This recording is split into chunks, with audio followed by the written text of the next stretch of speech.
Thank you very much, Dr. Dennison, Pastor Daniel, for inviting me to speak. Really a great pleasure and honor to be able to address all of you here today. I apologize that I'm a little bit informal today. I was going to wear a shirt, but I realized that I was still sweating. The reason why I'm sweating is because this morning I got up at 4, I think about 4 a.m., and I ran the PJ half marathon. So it was 21 kilometers. I think I'm still sweating a little bit. So apologies if for being a little bit informal. Really glad that all of you are here today. I think the very fact that you're here today means that you want to get involved in nation building in some capacity or another. And I'm really glad to be able to share some of my experiences here with you. I will try to make it as non-partisan as possible, but I would like to apologize in advance if, let's say, some of the examples I give you are more from a partisan perspective because of my own background as a member of parliament for the opposition. But, I will, put on more of my academic hat and, don't get Dennison in trouble. I was asked to talk about avenues of involvement in nation building from the federal government perspective. And what I will do is I will outline some questions for you all to think about. And after outlining some of these questions, I want to give you a very concrete example of how one small group or NGO or group of people that I've been working with actually managed to get themselves heard at the national stage on one particular issue, and how they are able to move very effectively, even though they are a very, very small group of people. And I hope that through this particular example, it will give you some idea of how you guys can get involved as well. I mean, you are much a bigger group of people here from different churches all over the Klang Valley, and I'm sure that your ability to mobilize people on different issues that you care about would be as great, if not greater, compared to this particular group. I'm glad that yesterday you talked about the biblical basis for nation building. I'm sure all of you are convinced that's why you're here. My own personal sort of like conviction and Bible phrase when I think about the nation building process is from the prophet Jeremiah 29:4-7. I think some of you will be familiar with this. This is talking about when the Israelites were under exile in Babylon. And this is what the Lord Almighty, the God of Israel, said to all those I carried into exile from Jerusalem to Babylon. Build houses and settle down, plant gardens and eat what they produce, marry and have sons and daughters, find wives for your sons and give your daughters in marriage so that they too may have sons and daughters. Increase in number there, do not decrease. Also seek the peace and prosperity of the city to which I have carried you into exile. Pray to the Lord for it, because if it prospers, you too will prosper. And I think this is a situation all of us find ourselves in. We are in sort of like a foreign land. Foreign for many reasons. Many of our grandparents or great-grandparents were from another country. And even here, many people, after being many of our generations of Malaysians, sometimes some of us feel as if this is not our land. But we clearly see in the biblical mandate, there is the mandate for us to contribute positively to the process of nation building, so that as the nation prospers, so we can prosper as well in different dimensions, not just from an economic perspective, but from a, I hope, political perspective, from a social perspective, and so on and so forth. So with that, let me start with the outline of the questions I hope to ask today. Firstly, who, and then we go to what, where, and then how. Okay, I'm cognizant of the time so that Dr. Dennison doesn't shout at me to get off the stage. So who, what, where, and how. And I frame it in this way, which would appear very neat and tidy to all of you, but all of us know, in the reality of life, nothing is so clear-cut. But I hope that this provides a good enough guidance. And then later, when I show the example, I think some of these things would be a little bit clearer in the context of some of the getting our hands dirty part. Okay, so who? No man is an island. It's something that all of us realize. In the context of a political party, even though we focus on key leaders, the key leaders themselves have to work with others, either within the party, within their own staff, with leaders of other component parties. It's the same with the Prime Minister. He has to work within the context of the cabinet, of his own leadership within UMNO, and working with the leaders of the component parties in Barisan Nasional. Right? So I think it's very important when you ask the question of how you want to get involved. Before you even ask how you want to get involved, you have to ask the question of who do you want to get involved in the nation-building process with. Because I can guarantee you, if it's just you and you alone, it will be a very long, lonely road. Or I would say that it would be a very short, lonely road because you'll give up before you can even get anywhere. And it's the same from my experience as well. Myself, Rajiv, we work together in the team, in the context of a team. We work together with other politicians, other councillors within the context of our own political party, and it actually makes us much more effective, I think, when we work together as a team because we're able to do much more. Right? So get together with a group of like-minded people to reflect and discuss on getting involved in the nation-building process. I'm sure that, let me ask something a little bit more sensitive here. How many of you here went to Bersih 4? Okay, so not sensitive at all. I know definitely my uncle went. I saw his photos being posted. So I can see that many of you went, and I'm sure that when you went to Bersih, you didn't go alone, right? You got together with a group of people, you plan out your strategy, where to park the car, how far you have to walk, do you want to take the LRT or not? Are you going to stay overnight? You want to stay overnight? Who's going to carry the tent? Who's going to carry the water? Who's going to carry this? Who's going to carry that? So, this is part and parcel of the process of nation building. You have to do it in a team, and I think all of you already have your own groups that you get together with to reflect and discuss on the things that you care about, right? So I think, it's important to build a core group of people. Don't expect everyone to be core members. In the context of a group, there's always, the sort of like 80-20 rule. There'll be a core group of members there that will be doing a lot of the thinking, the work, the strategizing, and then there may be others in the periphery, but who are willing to contribute as and when necessary, right? So I think this is a sort of like a good starting point. And it does not necessarily have to be all Christians. In fact, the group I'm going to talk to you about later, most of them, I would say that all of them are actually non-Christians, right? So it's a good opportunity actually for you to work together and reach out to non-Christians for the purpose of nation building. Because the process of nation building does not only include Christians. We build a country for everyone in this country, right? So I think the who is a good point to start. And then after that, we have to think of what. What do you want to get involved in? I think, let me do a simple thought exercise. Think of some of what burdens you the most, okay? So I'm sure, given this crowd, you've already thought about some of these things. Can I have some volunteers to tell me what is it that burdens you the most today? And please don't tell me that, what burdens me the most is who donated 2.6 billion ringgit to the Prime Minister. I think this one everyone wants to know. What are some of the other things that really burdens you that you want, that you really want to sort of like make a change in the country? How non-citizens are treated in Malaysia, yeah, correct. Future of the children, which probably goes to the issue of education, right? One of the very important issues, yes. Please redefine Bumiputra. Okay, please redefine the notion of what Bumiputra means. Okay, yep, at the back. All citizens, all Malaysians are sons of the soil. Okay, yes, at the back. State-sponsored racism, yes, I think this is something that we can see more and more of. The plight of the indigenous people, yes. I think Pastor really cares a lot about the Orang Asli community, yes, and as do many other Christian groups, yes. Yes.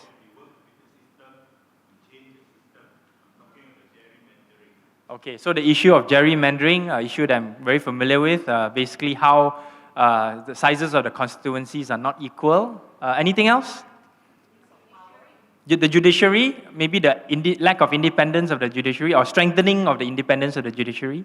Abuse of power, okay, abuse of power by all quarters. I think maybe the police or certain quarters in the government, be it at the federal or the state level. Yes? State-sponsor of racism, religion, Islamophobia, Jews, Chinese phobia. Okay, so basically, bogeyman all over the place, whether it's racial, religious, yes. Okay, to let our youngsters know what the federal constitution means and represents. Yes. Okay, money getting small. I think the size of the ringgit is still the same lah. Just that the value is dropping. Yeah. Yes. What's that? Where is the leadership in Malaysia? Well, they're sitting in Putrajaya lah. Yes, at the back. What burdens me is there's no strong opposition. Okay. No strong alternative party. Okay. What is governing right I think that's very important. No strong opposition alternative, because if you do want to change the government, you want to have a better alternative, correct? Yeah. At the back, yes? You want to have a two-party system. Okay. Anything else? Yes? Moral decay of our society. Okay, that's something that we hear a lot being discussed even in our context of our government. Yes. Okay, so Prime Minister, Finance Minister, separation. Yes.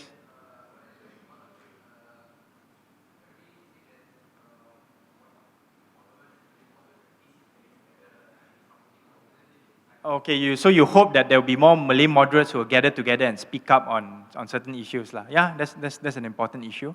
Yes, Pastor Daniel. What's that? You want to be Bank Negara Chief? Well, I think maybe that's something that the church needs to lobby harder on lah. Yeah. Why are Christians not making impact in the? Okay, why are the Christians in the various ministries not making an impact, or making enough of an impact, perhaps? Yeah. Okay, I think you've brought up a lot of important issues. I'm clearly speaking to a crowd that has thought a lot about these issues. So the question is actually, what do you do after that, right? You've obviously discussed some of these with your friends. I'm sure you will pray about these things in the context of your small group. But I think what is also useful is to try to narrow down the burdens to a core group of issues of mutual interest. Right? So some people may be interested in the issue of education. Some people may be interested in the issue of the plight of the orang aslis, or the plight of the foreigners among our midst, the foreign workers and whatnot. Some people may be interested in the issue of opposition politics. What are they trying to do to strengthen themselves? And I want to propose to you that whatever issue that you are passionate about and that you care about, gerrymandering and whatnot, there's always avenues for you to make a difference. It may not have been in the case 20 years ago, 10 years ago, 30 years ago, definitely not. But now, I can guarantee you, with the changes in the political landscape in Malaysia and with the advent of the internet and social media, you definitely can make a difference, right? And then after that, look for other groups with similar areas of mutual interest. So I will illustrate this later, but I would, if you during the Q&A session, if you want to propose an area, education or something else where you think you want to make a difference in, I can try to propose some areas for you to sort of like get involved in, some groups and people that you can interact with to make a bigger difference. Then after trying to figure out what you want to get involved in, I think the next best area would be where, right? Let's say education, for example. There are many channels in which you can focus your energies, right? You can focus your energies in the context of a church, in a para-church organization, in an NGO or think tank. God forbid, some of you may even join a political party, right? Some of you may be civil servants, or some of you may think about trying to work with the government in some context, either joining the civil service or perhaps more likely being a contract staff that is employed by one of the ministries in government, right?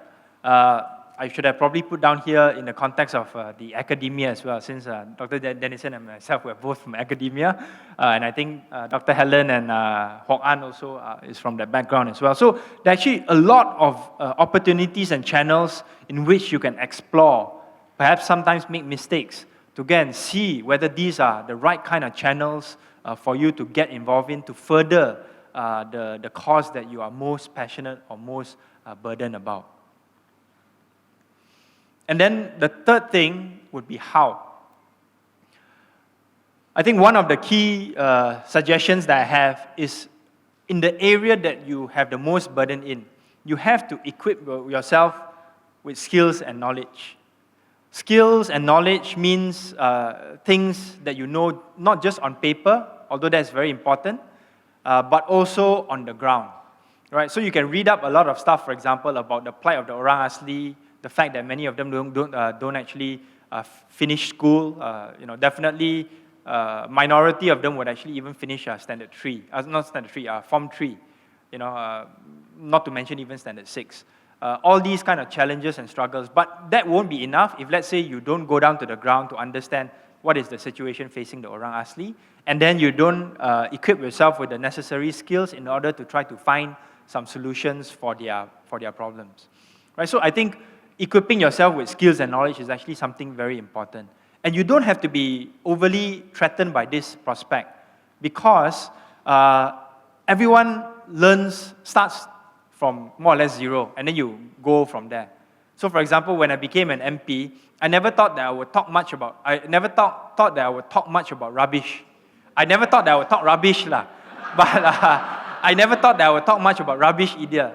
But in the end, I actually was put in a situation where I had to do a lot of research on rubbish. The federal and the state level, and I'm sure Rajiv would be able to tell you much more. And rubbish is actually something that is very important to us. Right? So I had to learn from scratch, and it's been a very educational experience. And I think if, let's say, you really do want to get plugged into the area that you want to know, you want to get involved in, it will be a very educational experience for yourself as well. And then after that, growing your network. This is part and parcel of the equipping yourself with skills and knowledge. Because let me tell you this, if you really want to learn about something, if you go out there and then put yourself in places and situations where you can meet people who knows about these things, you definitely would be able to learn from it. And in Malaysia these days, it's very easy for you to be plugged into these kinds of networks. All you need is a little bit of time, that's all. Right? And then after that, use various strategies, using social media, media engagement, citizen engagement, engaging with the powers that be, making your voice heard, propose alternatives. All these things may seem like something that's very far-fetched for some of you, but let me assure you that it's not. Right? And then finally, don't give up. Right? Always keep pushing. Always keep knocking your head on the door, and sooner or later the door will open. The person opening the door may not be who you want to see, but it doesn't matter. Just keep on knocking. Okay, I'm going to give you an example now, and I think it's whenever you see an example in action, it's always much more concrete, and it's something that's much more real, right? So I'm going to give the example of this NGO called KL Taknak Incinerator, or KTI. How many of you have heard of this NGO before? I think not many, right? So it's a very good opportunity for me to tell you about this NGO and also what they're doing and also the kind of challenges that they faced along the way. So for those of you who don't know, the federal government is proposing to build a 1,000-ton incinerator in Kepong. How many of you have been to Taman Metropolitan Kepong, the place where you fly kites? I'm not asking you to fly kite. I'm just saying that that's the place where you go to fly kite. I think some of you may know where it is, okay? So next to it is there's a transfer station for your rubbish, and then next to the transfer station is the site for this incinerator. And when the residents heard that this incinerator was going to be built, they obviously had some concerns, about safety and environmental standards and costs and whatnot. So they set up this group called KTI, and this was in the middle of 2013. And I was elected into office May 2013, and somehow some of the people in this group approached me to try to work with them to lobby for this issue, to raise awareness on this issue, and also to try to help them out on this issue. Right? And I was quite glad to do it because I could see that they were very passionate, and at that point in time, I realized that the issue of rubbish was going to be one of the issues that would be quite important moving forward. So what did they do? After they formed this NGO, they were very gung-ho. They organized a big signature campaign. They collected over 12,000 signatures in different parts of Kepong, going from door to door, going to the pasars and whatnot. And after that, they organized a march from Kepong all the way to Parliament. This was in November 2013.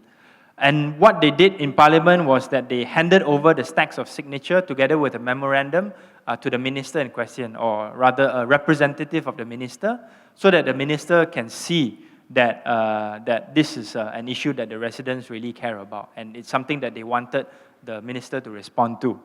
For your information, the person giving out the memorandum, his name is Isaiah Jacob, and he actually doesn't have one leg, or he's one-legged. So on his crutches, he managed to walk from Kepong to Parliament. It's about, I think, 20 kilometers, right?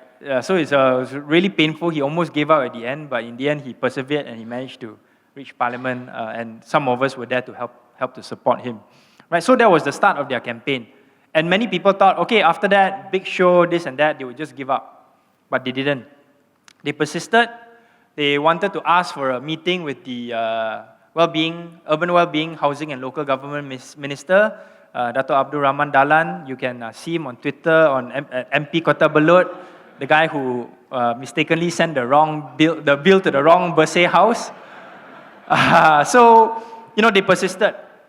And it's not just, wanting to meet the minister. They also did a lot of other things which I thought were very useful. So, for example, I think, how many of you here live in KL? Okay. How many of you know where your trash ultimately ends up in? Nobody, right? Nobody, you all don't know, right? It ends up in a landfill called Bukit Taga, that's in Hulu, Selangor. I'm sure that very few people have visited. I think myself, Rajiv, and a few people probably have visited. It's actually a very big landfill. It's run by Berjaya, KUB. Berjaya is the main contractor.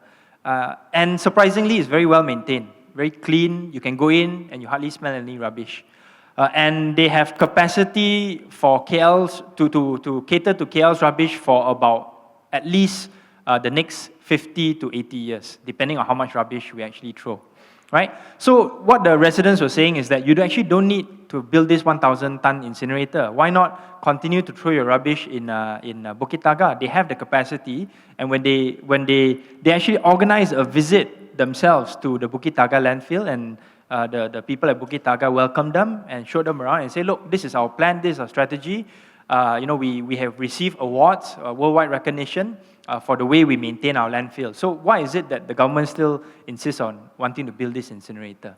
Right? So they told the minister, rather than send them on a trip to Japan, why don't you go and visit this landfill instead? And the minister to this day has not visited that landfill. But what the minister did was, they sent a couple of representatives in that area, including my colleague, Dr. Tan Seng Gyao, and some Gerakan and a few other members of parliament, to visit Japan so that they can learn from what the Japanese are doing in terms of maintaining and operating incinerators. Of course, the minister didn't invite me. But what I did was, I went at my own expense. After their official trip, I went together with one or two members of this KTI group, and we visited incinerators ourselves, and we visited some NGOs who had expressed some concerns about the incinerator. And we brought back this proof to show the minister as well as the public that these are things that you need to be concerned about. Not everything that is done in Japan is necessarily suitable for the Malaysian context. So, we had a press conference on this. So, for example, okay, those of you in KL again, how many of you know you must separate your waste? You know, right? Are you all doing it? Do you all know which day is the day that you need to bring out your recycled stuff? Okay. You not get fined. The fine will start next year. So this year is just the trial period. Right? So what we said is that, if we haven't done proper waste separation, and you guys, I think, are the better and more well-informed ones, if you ask many people in KL, most of them are unaware of this. Yeah. Uncle, you got not? You got separate your waste. Oh, PJ, I thought you were Taman too. Okay? So this is sort of like fact-based, fact-finding mission. This is really lawatan sambil belajar. It's not lawatan for shopping and all that. So, I went to Tokyo, I didn't really do anything except to visit incinerators. So when people ask me, what was your experience of Tokyo like? No, I don't know. I just went to visit all the dump sites. Okay.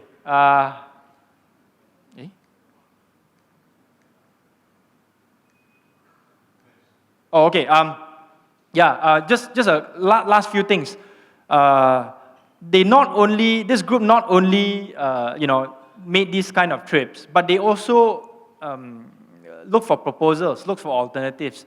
They actually got funding from a UN agency called the UN Development Program under a small grants program, SGP, about $2,000, whereby they would run recycling awareness activities in their own area in Kepong to say that this is a better alternative. Because if you can recycle most of your stuff, why do you have to build this incinerator to go and dump your stuff to burn it, right? So, and they also managed finally to meet up with the minister in question, Abdul Rahman Dalan. And I think it was good that he was responsive enough. But at the same time, I think the residents came out of it not really very convinced of his answers.